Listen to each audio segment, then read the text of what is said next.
So, ano po ba masasabi niyo mga amigo sa mga pintura na ikinulay ni Elvis? Ayan po.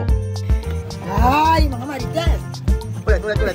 Ay, mga marites! Ay, mga marites! Mas. Come on! Ay, mga marites! Como tembla? Ulit. Ay, mga marites! Mas!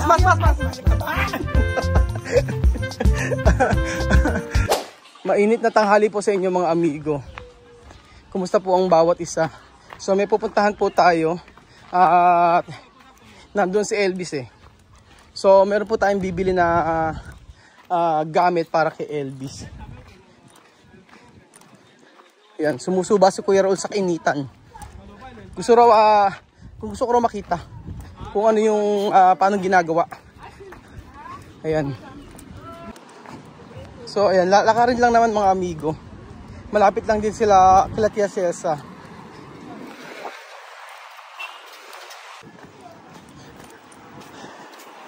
So ayan po mga amigo, tayo manggilid kung saan walang init. So ayan po mga amigo, dito po. Ayan. So nagpagawa po tayo ng sopa para kay Elvis, para sa kanyang bahay. O di ba pangako ko po na ayusin natin yung bahay ni Elvis. Patapos na po yung bahay niya. So ayan po, dito po yung pabrika. Pabrika na gawa ng mga sopa. Ayan. ¿Dónde Elvis? ¿Esto? Esto. Ito. Es una L. Ajá. ¿Esto colores? ¿Cómo? Esto, ¿dónde de tela? ¿Esto? Sí, esta tela. ¿No hay otra tela? Solo esto. Esta tela está bien, ¿eh?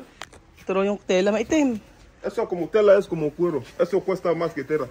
Okay ba? ¿Esto qué es esto? Bueno, eso quiero que trabajes bien. Ajá. No son iguales.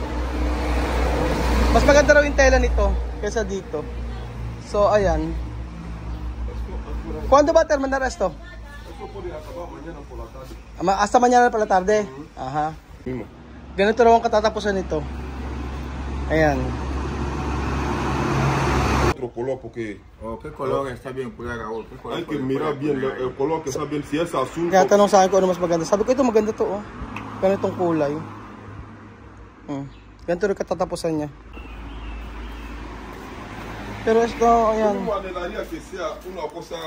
Ito yung gagamitin eh. Sí, ese Pero yung bahay niya kulay white. Okay lang din siguro white yung bahay niya eh. Pag pininturahan white tapos may gray. Pero yung isa kasi malinis tingnan, no? Sí, con este. Esto está bien. Eso está bien. Sí. Sí, ese blanco con ese color así está bien. Ano nga sabi ko, okay to. Mira, está bien. así. Pero ¿por qué tú poner esto? ¿Cuál? Esto. No le he puesto todavía. No. No es. Sí, más mejor esto. Sí, esto va a ser bien. Sí, va a ser bien. Porque tú, blanco, ¿no? Blanco, gris. Sí, blanco. Blanco. Que ahí vamos a poner blanco. Sí, blanco. Ahora con ese gris que yo puse. Sí, después con esto. Sí, va a estar bonito. Ajá. Yung nga sabi ko, mas okay Yo to. lo voy a hacer así. Porque eso cuando yo lo he hecho aquí, no ha pasado 2 días, lo han comprado. Sabi ko ito ang gawin. Tinatanong kasi sa akin ni Elvis kung anong mas maganda. Sabi ko okay na to. Ayan. Porque todos los muebles tienen está gris ahora.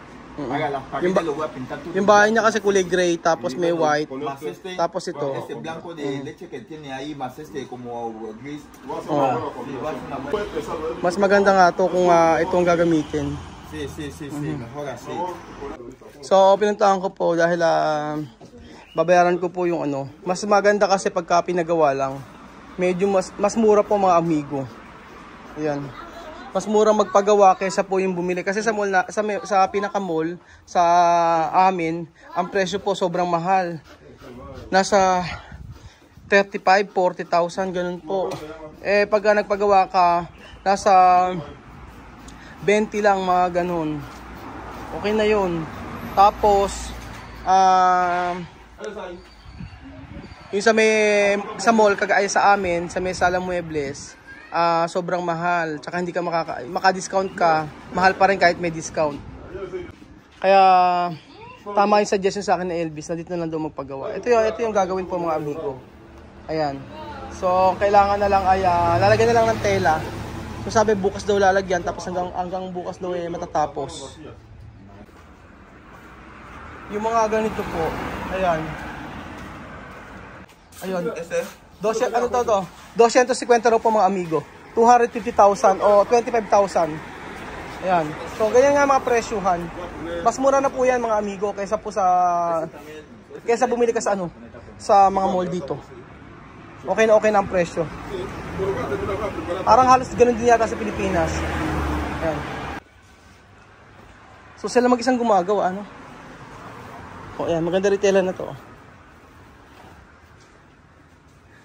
Magagaling talaga sila, no? Kahit mag-isa lang nakapagtatrabaho.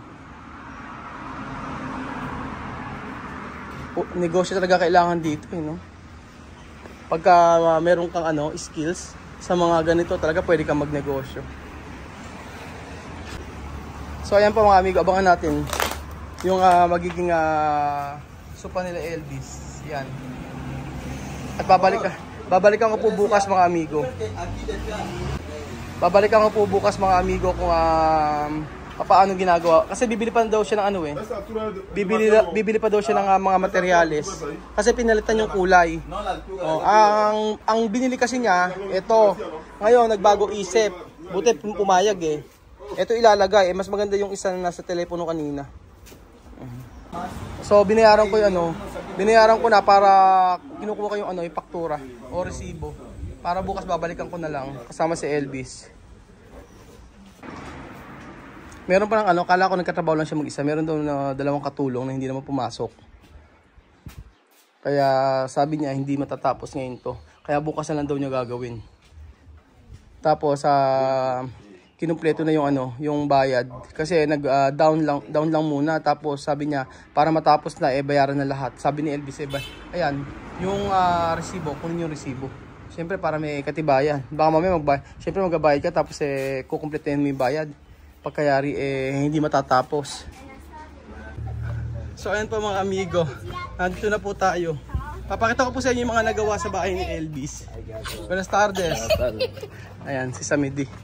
So ayan po mga amigo. Ito yung mga natapos. Napinturahan niya na gray. Yun mo. Tapos ayan. Ito na po. Ito na yung natapos. Pinturahan niya lahat ng gray, tapos white na lang ang kulang. Na kulay dito, pipintura niya. Ayan. Di ba? Ganda. Gray ang kulay. Ang ganda ang kulay sa bahay, gray eh. Tapos white. Ayan. Pati pintuan, gray. Ito. Ayan, gray din dito. So, ito kasi yung nila. Ito yung may sopa nila. Pakadumi. Ang bihira, sira-sira na.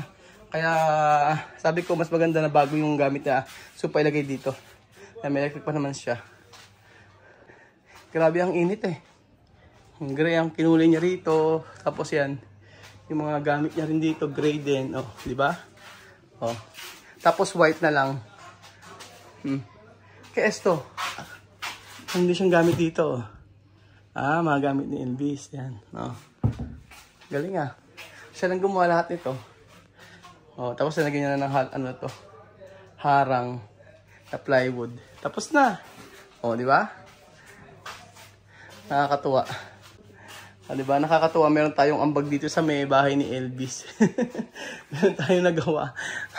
Mainit ngayon sobra. Kaya grabe. Tagaktak ang pawis ko. Pero pag nakakita mo naman ganito na umaayos yung bahay, kahit anong pagod, okay lang. Kita niya po, isa ko. Galing ako sa initan doon sa may bilihan ng bilihan ng mga sopa. Ayan. Ito. Tapos pipinturahan na lang dito. Diba? Ipa-tissue. So, ano po ba masasabi niyo mga amigo sa mga pintura na ikinulay ni Elvis? Ayan po. Ayan po mga amigo. So, about po dito sa tiles.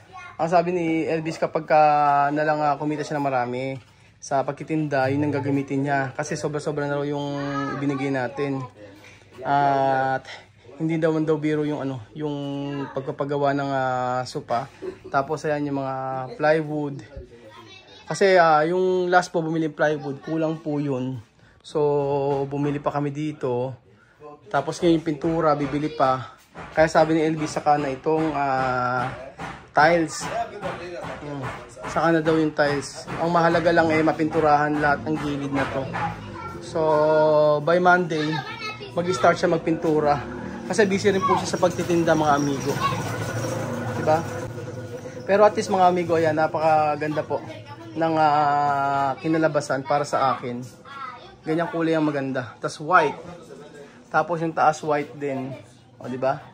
Meron pa silang lagay ng wine dito. Ayan. Tapos ito. Oh. Lahat niya na pinturahan na Elvis. Kaya lang medyo ano, parang nag-ano siya. Ah, ganun talaga. Hindi lang makinis. Hindi naliha sigurong mabuti. Pero okay na rin. Buenas tardes. Hola, buenas tardes. Pagod si Tia Celsa. Kanina pa naglalaba. Ang init-init pa naman ng panahon. Ganyan masarap pag ano maglaba. Kapag ubod ang init. Isang bilaran mo lang, sigurado tuyo. Tingnan nyo naman. Okay, colores sa arena. Claro. Susyo, dumi. Yung mga bata kasi dito, walang ginawa kundi maglaro. Ayan. Amoy Clorox. Gusto po nila chlorine, no? Sí, un poquito de lejía. Lihia, lagyan ng chlorine. Siya, mami.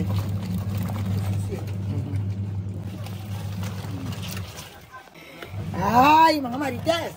Ulit. Ay, mga marites. Ay, mga marites. Mas. Como? Ay, mga marites. Como tembra? Una, dos. Ay, mga marites. Mas.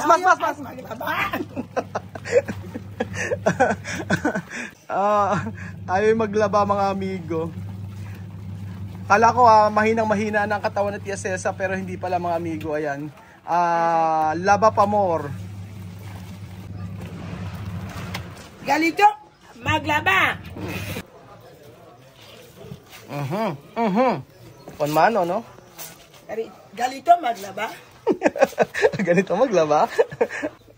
Ayan pa mga amigo. Alam niyo po pag sila naglalaba dito, kahit na decolor, merong Clorox. Nilalagyan nila ng Clorox. Kaya yung mga damit nila talagang namumuti. Alam niyo po, mayroon akong bilhin dami. Ay, pantalo. Short pala. Tapos nilaban ni Mami Kuana. Nangulay puti siya. Bagong-bago pa naman. Sabi ni Mami Kuana, perdon. Yun lang ang sinabi niya. Sorry. Chamaya, pag ito po naralihiya, cuando colores, tiene colores de ropas. No, cuando lavar así. ¿Ah? Blanco. Solo blanco. Por eso te poner. No, antes lavar blanco con un poco de lejía. No mucho, un poquito. At poquito. No. Pika. Aha. Nagalagay daw siya ng kaunting Clorox mga amigo para daw hindi makate. Pero pinaptansya naman niya yung mga damit eh. Yung kasi ang napansin ko mga amigo sa kanilang paglalaba. Lalagyan nila lang, ay amoy na amoy yung Clorox eh, konti lang daw yung nilagay niya pero amoy na amoy. So kanya-kanyang paraan ng paglalaba ngunit kapag nilaban talagang merong Clorox, hindi mawawala. Kaya ang Clorox sa kanila mga amigo ay saglit lang ubos. Kaya si Bedjun pag bumili mayat maya ay merong pedido o request si Mami Kuana na Clorox, mayat maya. Gaya ng mga ganyan, mahilig sa Clorox. Ayan po mga amigo, galing si Ila misma sa dagat eh. At nanguha ng pagkain, nanguha ng ulam ngayong araw. O ayan. ¿Eso comer? Sí, Huh? ¿Comer está? sí. Mira, dentro. ¿Eso comer todo? Sí, todo. ¿Qué es esto? Ah. Kinakain daw. Ay, ito comer? Sí. ¿Dónde tú ahí daw misma? En la ¿Sa playa? playa? Sí. Galing daw playa si misma. ¿Quién comer eso? ¿Solo tú? Sí. Nanguha ng ulam para sa kanila ang halian, di ba? Nakakatuwa tong si Misma. Pagka nasa Pilipinas nga yan si Misma, dadaling ko sa ¿Tú has ilog. visto eso en Manila? En Manila, dentro de los zapatos de Manila. Si. Sa Manila kasi nakakita siya mami niyan. Ayan. Pepe soup, no? Sí. Ayan, gagawin pepe soup ni Misma. Sarap niyan. Kakaibang mga shell. Amoy Mira, dagat. también esto. Amoy esto. Oh. Y para mañana. Ha? Kasi también kiko ay. Dadali na Ah, misma? ¿Cuánto oras tú coger esto? Mucha hora, porque es ¿Qué hora tú salir? por la mañanita a las 9. Alas 9, 9, 10, 11, 12, 1. Oh, 4-5 oras. Mama, también aquí 5 hay. oras, 5 oras, 6 na oras kinuha ni mismo to. Sipag na bata, oh. Todo eso to coger solo? Sí. Pepe soup? Dati alam nyo, nung bago, nandito ako sa kanila, nakita ko, kinakain nila bebe na hilaw. Ba't ka ako hindi niluluto? Ah, patay na yung ano. Oh. Dani! Natakot. Oh. Oh. Sarap yan. Gagawin sinigang. Sinigang na shell. Sinigang na abibe. So ayun ba mga amigo, dito pa nagtatapos ang ating video at bukas po babalikan ko po yung supa nila Elvis. At pakikita ko po sa inyo yung natapos. So ayun pa mga amigo, yun po muna ang ating video for today at maraming salamat po sa ng video na to. Papakita ko po sa inyo kapag po natapos na yung bahay ni Elvis. So papakita ko sa inyo yung mga pagbabago sa ginawa ni Elvis. So tipid sa labor, siya mismo ang gumawa, di ba?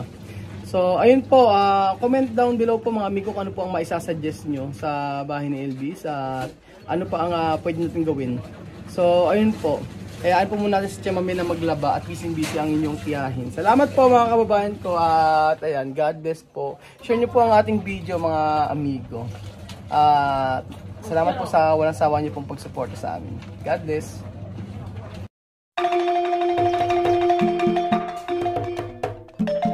Na-appreciate ko yung paano sila nagdadasal.